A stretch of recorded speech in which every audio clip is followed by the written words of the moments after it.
নমস্কার, গল্পবাবুর পাঠশালার নতুন পর্বে আপনাদেরকে স্বাগত।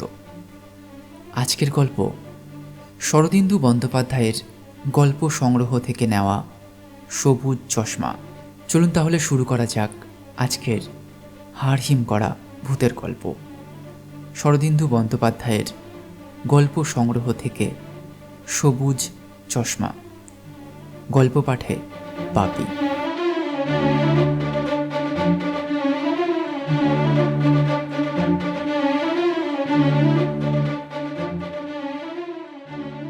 বড়দা বলিল, আমিও একদিন তোমাদের মতো নাস্তিক ছিলাম। আমরা সকলে উৎসুকভাবে নিরুত্তর রহিলাম, কারণ এরূপ ভূমিকার উদ্দেশ্যে আমাদের অজ্ঞাত ছিল না। কেবল অমূল্য মুখ বিকৃতি করিয়া হাসিল। বড়দা টেবিলের ওপর হইতে পা নামাইয়া বলিল, কিন্তু একবার এমন একটা ব্যাপার ঘটিল যে তারপর প্রেতজনিত অবিশ্বাস করা একেবারেই অসম্ভব। অনেকদিন আগেকার কথা, প্রায় 10 বছর হলো। সেরকম ভয়ঙ্কর অভিজ্ঞতা জীবনে কখনো হয়নি। রেলে কাঁটা পড়তে পড়তে বেঁচে গিয়েছিল। অমূল্য সক্ষোভে কপালে করাঘাত করিয়া বলিল, আমাদের ভাগ্যই মন্দ। কাকে আর দোষ দেব, পাছে আবার ঝগড়া বাঁধিয়া যায়। তাই পৃথ্বী তাড়াতাড়ি বলিল, ভাইয়া, কাউকে দোষ দিতে হবে না, বড়দা তুমি আরম্ভ করে দাও। বড়দা শত্রু মিত্র সকলকে সমান অগ্রাহ্য করিয়া অবিচলিতভাবে একটা চুরুট ধরাইল, তারপর আরম্ভ করিল। কিউল জংশনের মতো এমন লক্ষ্মী ছাড়া স্টেশন বোধ হয় পৃথিবীতে আর নেই। লুপ লাইন থেকে যেদিকে যেতে চাও কিউল অন্তত 3 ঘন্টা বিশ্রাম করতেই হয়। সেবার বিয়ে পরীক্ষা দিয়ে মামাবাড়ি বেড়াতে যাচ্ছিলাম এলাহাবাদে। সন্ধ্যের সময় মুঙ্গের থেকে বেরিয়ে রাত্রি 8টা নাগাদ কিউল পৌঁছানো গেল। সেখানে পশ্চিমের ট্রেন আসবে রাত্রি 11টায়। আমার সঙ্গে কেবল একটি সুটকেস ছিল। সেটা কুলির জিম্মা করে দিয়ে লম্বা কাঁকড় ঢাকা প্ল্যাটফর্মের ওপর পায়চারি করতে লাগলাম। ক্রমে ট্রেন বেরিয়ে গিয়ে স্টেশনটা একেবারে খালি হয়ে গেল। ঘণ্টা 3-এর মধ্যে আর গাড়ি নেই, কিন্তু একলা শূন্য প্ল্যাটফর্মে কাহাতক পায়চারি করা যায়। ঘণ্টাখানেক ঘুরে বেড়াবার পর দেখলুম কেউ কোথাও নেই। স্টেশন সাফ। স্টেশন স্টাফও বোধ করি এই অবসরে একটু নিদ্রা দিয়ে নিচ্ছে। গ্যাসের বড় বড় ল্যাম্পগুলো জনহীন প্ল্যাটফর্মে অনর্থক আলো বিকীর্ণ করছে। আমিও এদিক ওদিক চেয়ে ফার্স্ট ক্লাস ওয়েটিং রুমে ঢুকে পড়লাম। ভাবলাম নিরিবিলি একটু ঘুমিয়ে নেওয়া যাক। টিকিট ইন্টার ক্লাসেই ছিল। ওয়েটিং রুমের মাঝখানে বড় গোছের গোল টেবিল, তার উপরে কেরোসিনের ল্যাম্প ঘোলাটে ভাবে জ্বলছে। টেবিলের চারপাশে 10-12টা চেয়ার, আরাম কেদারাও আছে। একটি চেয়ারে বসে একজন ভদ্রলোক ঝিমোচ্ছিলেন। একটা চামড়ার হ্যান্ডব্যাগ তার সামনের টেবিলের ওপর রাখা ছিল। আমি ঢুকতেই তিনি চমকে উঠে তাড়াতাড়ি ব্যাগটা নিজের কাছে টেনে নিলেন, এবং আর কেউ যে ওয়েটিং রুমে আছে তা প্রত্যাশা করিনি। অনধিকার প্রবেশে সংকোচ দমন করে একটা চেয়ার টেনে বসলাম। ভদ্রলোক মিটমিট করে আমার দিকে তাকাতে লাগলেন। বয়স্ক লোক, মুখে দাঁড়িয়ে আছে, ওস্তাগরের তৈরি ঝলঝলে কোট প্যান্টালুন পরা, কিন্তু তবুও বাঙালি বলে সন্দেহ হলো। একটু ইতস্তত করে জিজ্ঞেস করলুম, মশাইয়ের কোন দিকে যাওয়া হচ্ছে? ভদ্রলোক ব্যাগটি তুলে নিজের কোলের উপর রাখলেন। এমন সন্দেহের চোখে আমার দিকে চাইতে লাগলেন যেন তার ওই ব্যাগটি চুরি করবার জন্যেই আমি ঢুকেছি। তারপর সতর্কভাবে বললেন, আমি বিলেত যাচ্ছি। কিছুক্ষণ অবাক হয়ে চেয়ে থেকে বললুম, হ্যাঁ? তিনি আবার বললেন, বিলেত যাচ্ছি। আপনি?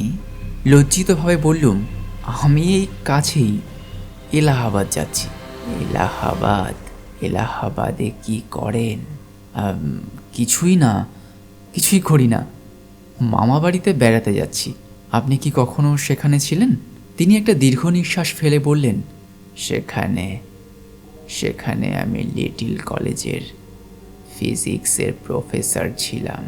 আমার নাম বিরাজমোহন সেন। বিরাজমোহন সেন নামটা খুবই পরিচিত। আমার মামাদের মুখে তার অনেক গল্প শুনেছি। মামারা তার কাছেই পড়েছিলেন। বিরাজবাবু একজন নামজাদা প্রফেসর ছিলেন, কিন্তু হঠাৎ মাথা খারাপ হয়ে যাওয়ায় তাকে অধ্যাপনার কাজ থেকে অবসর নিতে হয়। আমি সচকিত হয়ে উঠলুম। তারপর খুব ভালো করে তাকে পর্যবেক্ষণ করলাম, কিন্তু তার চেহারায় মাথা খারাপের কোনো লক্ষণই দেখতে পেলাম না। প্রকাণ্ড কপালখানা বুদ্ধি এবং পণ্ডিত্যেরই পরিচয় দিচ্ছে। উঁচু বাঁকা নাক, চোখের দৃষ্টিতে এমন কিছুই নেই যা পাগলামি বলে মনে করা যেতে পারে। আমি বললুম, আমি আপনার নাম শুনেছি, আমার মামারা আপনার ছাত্র। ও তাই নাকি? কি নাম তাদের? হ্যাঁ, আমি নাম বলতেই তিনি লাফিয়ে উঠে বললেন, ও শৈল, নীরাজ, বিলক্ষণ বিলক্ষণ, তাদের খুব চিনি। তুমি বুঝি তাদের ভাগ্নে? বেশ বেশ, বড় খুশি হলুম। বলে তিনি ব্যাগটা আবার টেবিলের উপর রাখলেন। আমার বড় হাসি পেল। জিজ্ঞেস করলুম, আপনার ওই ব্যাগটিতে কোনো মূল্যবান জিনিস আছে নাকি? মূল্যবান? তিনি একটু চুপ করে থেকে বললেন, হ্যাঁ, তা বলতে পারো। এমন মূল্যবান জিনিস পৃথিবীতে আর নেই, বুঝলে? আমি আশ্চর্য হয়ে জিজ্ঞেস করলাম, কি জিনিস? তিনি আস্তে আস্তে বললেন, একটা চশমা বিলেতে নিয়ে যাচ্ছি, স্যার অলিভার লসকে দেব বলে। আরও আশ্চর্য হয়ে গেলাম। বললাম, চশমা? স্যার অলিভার লসকে দেখাবেন? কিসের চশমা? তিনি উত্তর দিতে গিয়েও থেমে গেলেন, মাথা নিচু করে বসে রইলেন। তারপর হঠাৎ মুখ তুলে জিজ্ঞেস করলেন, তুমি তুমি ভূত বিশ্বাস করো? ভূত? হ্যাঁ, প্রেতজনী। মনে হলো মাথা খারাপের কথাটা হয়তো নেহাতি মিথ্যে নয়, নইলে আপাত দৃষ্টিতে এমন একজন বিজ্ঞ লোক আবল তাবল কেন কথা বলবেন? বললাম, যা চোখে দেখা যায় না তা বিশ্বাস করি না। তিনি একটু হাসলেন, যা চোখে দেখা যায় না তাই যদি অবিশ্বাস করো, তাহলে তো পৃথিবীর অধিকাংশ জিনিসই অবিশ্বাস করতে হয়। এক বিন্দু জলে লক্ষ কোটি জীবাণু আছে, সে কি চোখে দেখা যায়? মাইক্রোস্কোপ দিয়ে দেখতে হয়, এক্স রে দিয়ে জ্যান্ত মানুষের শরীরের গোটা কঙ্কালটা দেখা যায়। সাদা চোখে কি দেখতে পাও? আমি বললাম, তা পাই না বটে, কিন্তু ভূত যে মাইক্রোস্কোপ কিংবা এক্স রে দিয়ে দেখা যায় না। তিনি আবার হাসলেন, রহস্যময় হাসি। তারপর বললেন, তা বটে, তা বটে, কিন্তু সাদা চোখেও যে অনেকে দেখেছে বাবা। আমি বললাম, তারা হয় ভ্রান্ত নয় ঠক। তিনি গম্ভীর হয়ে বললেন, পৃথিবীতে সকলকে ভ্রান্ত কিংবা ঠকের পর্যায়ে বলা যায় না। খাঁটি লোকও তো আছে। শিশির ঘোষ জোচ্চোর ছিলেন না, নির্বোধও ছিলেন না, কিন্তু তোমার এখন বয়স কম, নাস্তিকতাই তোমার বয়সের ধর্ম। আমিও তোমার মতোই অবিশ্বাসী ছিলুম বাবা। বেশি দিন নয়, 2 বছর আগে আমি বেদজনী সম্পর্কে ঘোর নাস্তিক ছিলাম। তারপর হঠাৎ একদিন সব ওলটপালট হয়ে গেল। যে অপূর্ব জিনিস না জেনে আবিষ্কার করে ফেললুম, তাতে জীবনের ধারাটাই বদলে গেল। কি আবিষ্কার করলেন? তিনি কিছুক্ষণ স্থির থেকে বললেন, একটা চশমা, বাইনাকুলারের লেন্সও বলতে পারো। আমি উত্তেজিত হয়ে বললাম, সেই চশমাটাই কি আপনার ব্যাগে রয়েছে?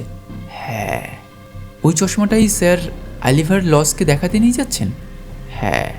কি ব্যাপার, আমাকে সব বলুন, আমার ভারী কৌতূহল হচ্ছে। তিনি বললেন, লোকের কাছে বলে যেরকম হাস্যকর আর ক্ষতিগ্রস্ত হয়েছি, তাতে কাউকে আর বলতে ইচ্ছে করে না। যা হোক, তুমি যখন আগ্রহ প্রকাশ করছো তখন শোনো। আমি বিজ্ঞানের অধ্যাপক। বিজ্ঞানের রাজ্যে বাতি খেয়াল কল্পনার স্থান নেই। সেখানে নীরস নিষ্ঠুর সত্যের কারবার। সুতরাং ভূত প্রেত সম্পর্কে আমার মনে যে একটা মজ্জাগত বিরুদ্ধতা থাকবে তা সহজেই অনুমান করতে পারবে। ভেবে দেখো, ভূত প্রেত বিশ্বাস করা যেতে পারে এমন জোরালো প্রমাণ আজ পর্যন্ত কিছু পাওয়া গেছে কি? সবাই ধোয়া ধোয়া অনিশ্চিত।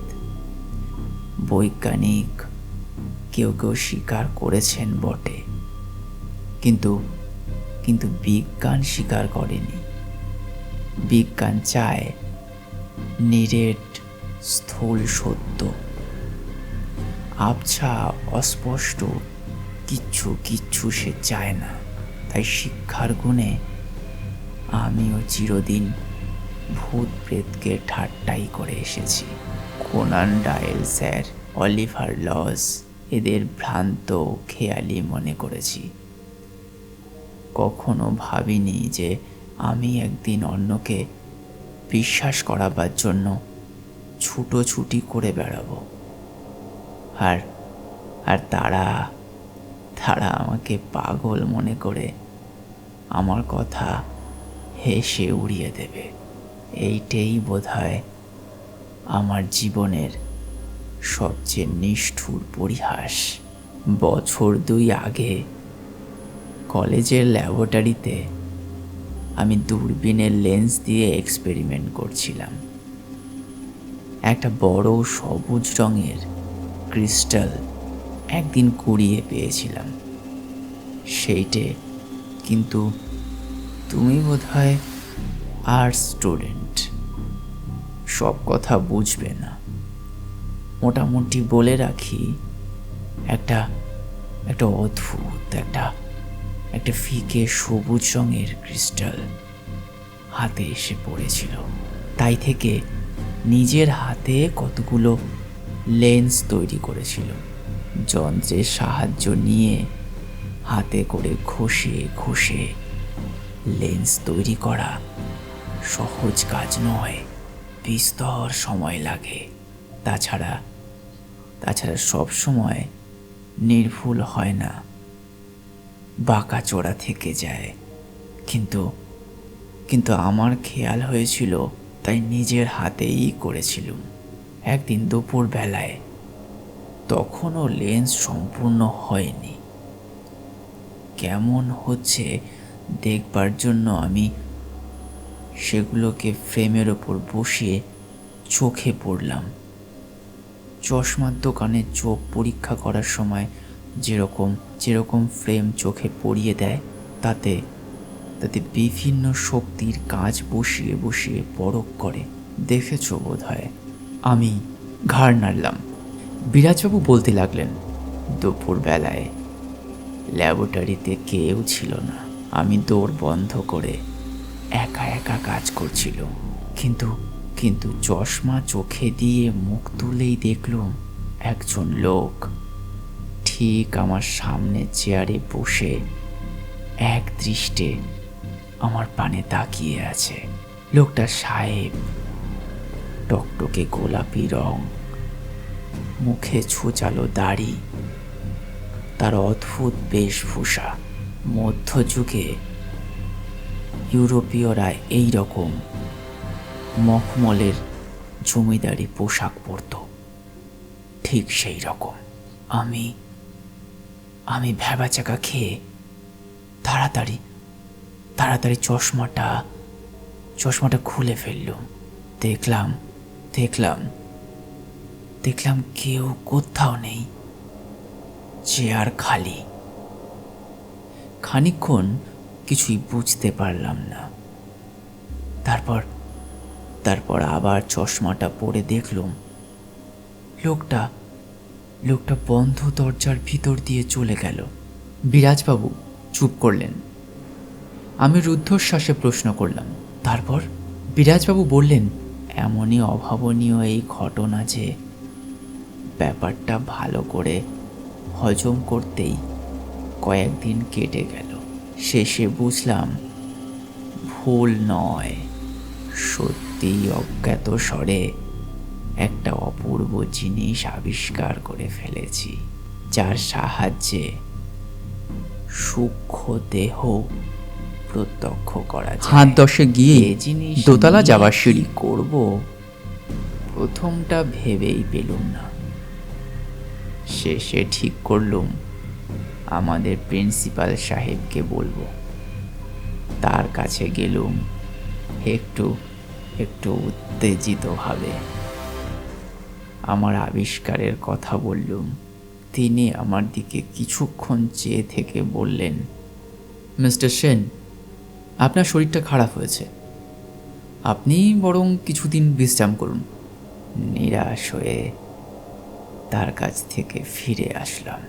তারপর প্রফেসরদের মধ্যে আমার অন্তরঙ্গ যারা ছিলেন তাদের বললুম। তারাও আমাকে ছুটি নিয়ে বিশ্রাম করার উপদেশ দিলেন।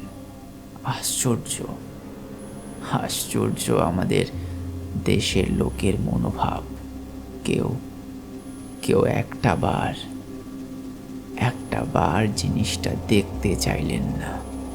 একবার বললেন না, দেখি আপনার কথা সত্যি নাকি মিথ্যে। মরিয়া হয়ে আমি ইউনিভার্সিটির ভাইস চ্যান্সেলরকে দরখাস্ত করলুম।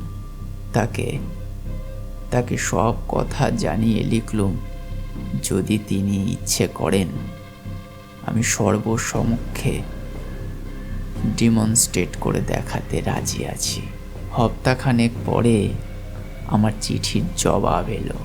ইতিমধ্যেই বোধহয় আমার পাগলামির কানাঘুষো চারিদিকে ছড়িয়ে পড়েছিল।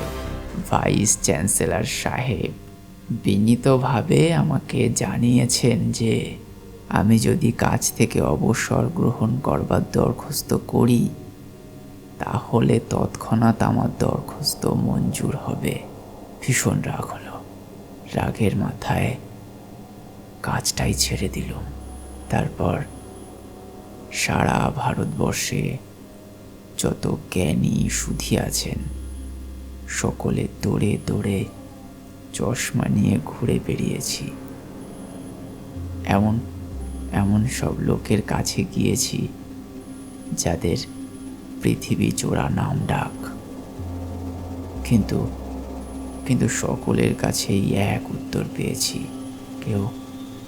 কেউ হেসেছেন, কেউ বা তাড়িয়ে দিয়েছেন, কেউ বলেছেন সময় নেই, যাও, চলে যাও।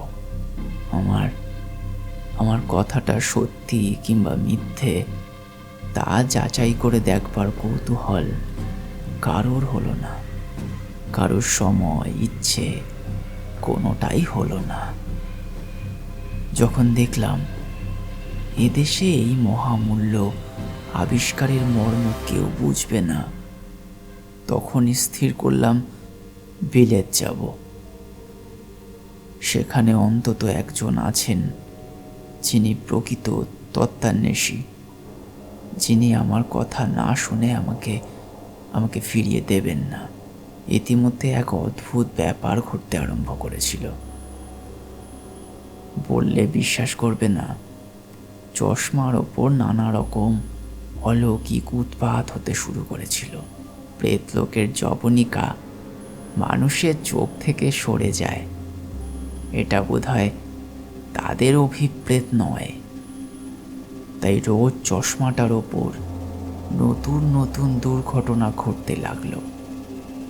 কখনো অকারণে হাত থেকে পড়ে যাওয়া, কখনো ট্রেনে ব্যাগ শুদ্ধ হারিয়ে যাওয়া, কখনো চোরে চুরি করতে আসা, এই ধরনের ব্যাপার স্যাপার আর কি। যখনই চশমাটা চোখে দিই দেখি আমাকে ওরা ভয় দেখাচ্ছে, চশমাটা ভেঙে ফেলবার ইঙ্গিত করছে। একবার একবার একটা অদৃশ্য হাত আমার চুল ধরে এমন নাড়া দিয়েছিল যে চশমাটা চোখ থেকে ছিটকে মেঝেই পড়ে গেল। ভাগ্যিস কার্পেটটা ছিল, নইলে নইলে সেই দিনই ওটা যেত। যাই হোক, অনেক কষ্টে অনেক যত্নে এখনো পর্যন্ত অটুট রেখেছি। জানি না শেষ পর্যন্ত স্যার অলিভার লজের কাছে নিয়ে যেতে পারবো কিনা। এ হচ্ছে যাকে বলে একটা স্বপ্ন, একটা একটা ইচ্ছে। এর এর অবিকল নকল আর কখনো তৈরি হবে না জানো। ভদ্রলোকের আশ্চর্য কথাগুলো আমায় বদ্ধমূল অবিশ্বাসের গোড়ায় যেন প্রবল নাড়া দিয়ে গেল। আমি কিছুক্ষণ চুপ থেকে জিজ্ঞেস করলাম, আচ্ছা, এই চশমাটা যে কেউ চোখে দিলেই কি ভূত দেখতে পাবে? হ্যাঁ, পাবে, নিশ্চয়ই পাবে, যদিও সে পরীক্ষা করবার সুযোগ আজ পর্যন্ত পায়নি। আমি নিজেই যতবার পড়েছি ততবারই দেখেছি। আমি আর কৌতূহল দমন করতে না পেরে বললাম, তাহলে আমাকে একবার দেখাতে পারেন? নিশ্চয়ই পারি। তিনি সানন্দে ব্যাগটা নিজের দিকে টেনে নিয়ে বললেন, দেখাবার জন্য আমি তো ছটফট করে বেড়াচ্ছি, কিন্তু আমার দুর্ভাগ্য এটা কেউ দেখছে না। ব্যাগ খুলে তিনি সযত্নে একটি তুলোয় মোড়া চশমা কেস বার করলেন। তারপর অতি সন্তর্পণে কেসটি খুললেন।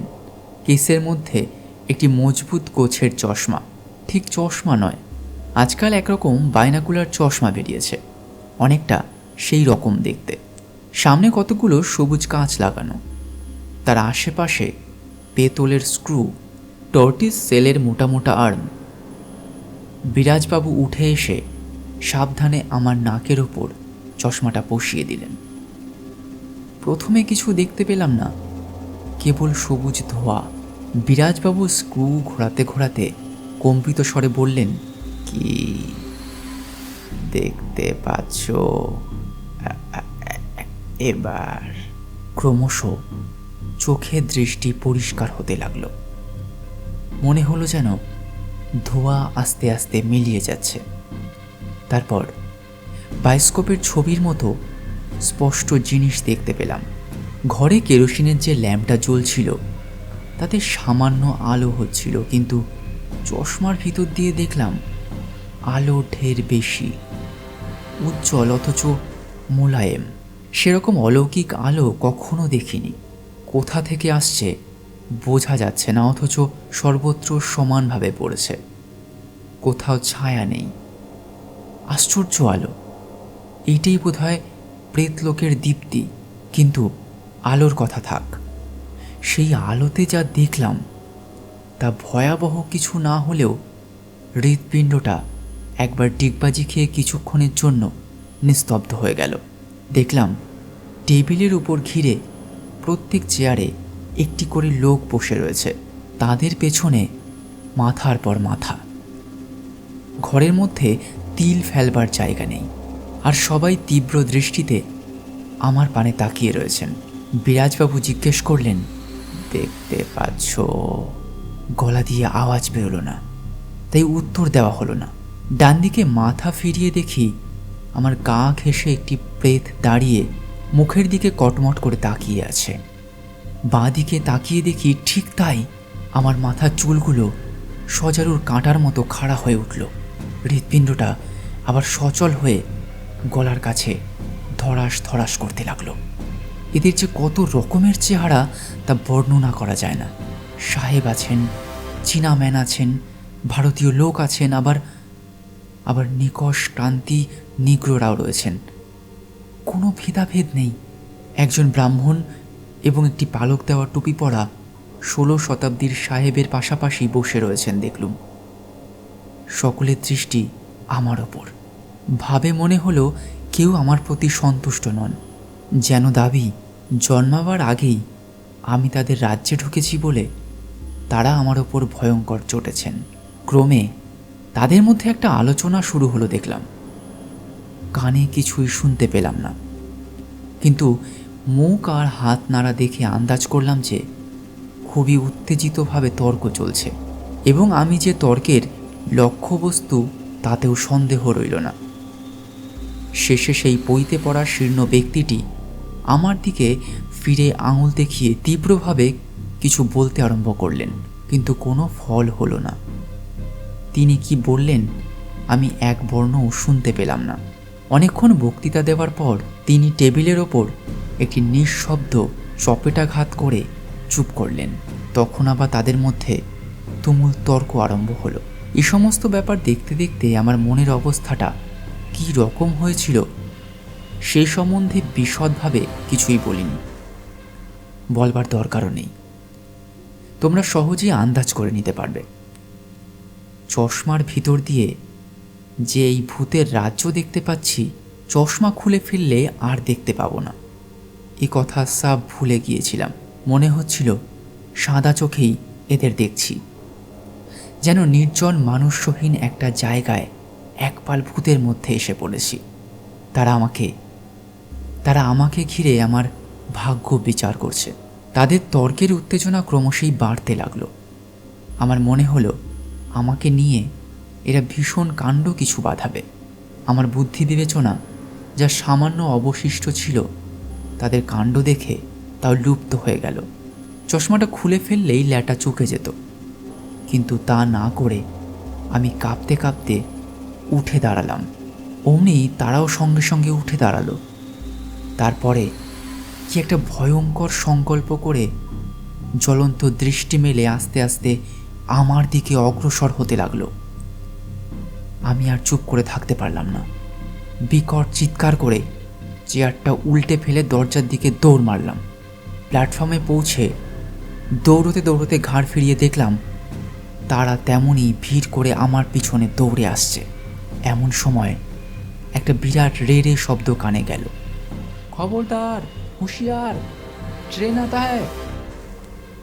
সঙ্গে সঙ্গে চলন্ত ট্রেনের ফোঁস ফোঁস শব্দ আর হর হর শব্দে ঠিক প্ল্যাটফর্মের কিনারায় পৌঁছে আমি নিজেকে সামলে নিলাম। গরম ইঞ্জিনের শো শো শব্দ করে আমার প্রায় নাকের সামনে দিয়ে বেরিয়ে গেল। হ্যাচকা দিয়ে নিজেকে সামলালাম বটে, কিন্তু ভারী চশমাটা নাকের উপর থেকে ছিটকে গিয়ে পড়ল ঠিক লাইনের ওপরে, আর গাড়ির চাকাগুলো গড়গড় করে সেটাকে ঘুরিয়ে দিয়ে চলে যেতে লাগলো। আমার হাতে পায়ে আর জোর ছিল না। অবশভাবে আমি প্ল্যাটফর্মের কাঁকড়ের ওপরেই শুয়ে পড়লাম। চেতনা লুপ্ত হয়ে আসছিল, মাথার মধ্যে ঝিমঝিম করছিল। তারই মধ্যে ক্ষীণভাবে শুনতে লাগলাম মন্দীভূত ট্রেনের চাকা আর লোহা লক্করের শব্দ। মনে হলো যেন এতক্ষণে সে প্রেতাত্মাগুলো শাবক হয়ে আমাকে ঘিরে বিচিত্র স্বরে মহানন্দের হাসি হাসছে। মিনিট কয়েক পর সংজ্ঞা হয়ে দেখলুম আমার চারদিকে অসংখ্য লোকের ভিড় জমে গেছে, আর বিরাজবাবু পাগলের মতো আমার দুটো কাঁধ ধরে ঝাঁকানি দিচ্ছেন আর বলছেন, কি করলে, আমার চশমা কই, আমার চশমাটা কই। মূর্ছা যাওয়াই সৎযুক্তি বিবেচনা করে আমি আবার মূর্ছিত হয়ে শুয়ে পড়লাম।